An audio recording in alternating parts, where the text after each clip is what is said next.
North Kottachery Thulicheri പടിഞ്ഞാറേ വീട് തറവാടിന്റെ പാതകം വെക്കൽ ചടങ്ങ് ഭക്തിയുടെ നിറവിൽ നടന്നു. ചെങ്കൽ ശില്പി സന്തോഷ് മണിയാണിയുടെയും തറവാട് കാരണവർ രാഘവൻ മാണിക്കോത്തിന്റെയും സാന്നിധ്യത്തിലാണ് ചടങ്ങ് നടന്നത്. നോർത്ത് കോട്ടച്ചേരി പടിഞ്ഞാറേ വീട് തറവാടിന്റെ പാതകം വെക്കൽ ചടങ്ങ് ഭക്തിസാന്ദ്രമായ അന്തരീക്ഷത്തിലാണ് നടന്നത്. ചെങ്കൽ ശില്പി സന്തോഷ് മണിയാണിയുടെയും തറവാട് കാരണവർ രാഘവൻ മാണിക്കോത്തിന്റെയും സാന്നിധ്യത്തിലാണ് ചടങ്ങ് നടന്നത്.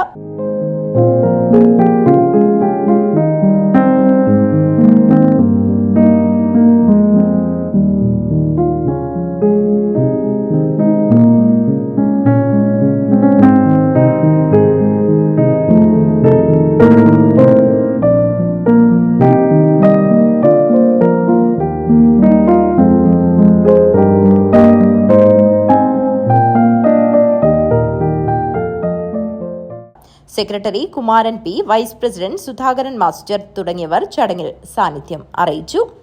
തറവാട്ടംഗങ്ങളും നാട്ടുകാരും ചടങ്ങിൽ സംബന്ധിച്ചു. News bureau, Kanhangad.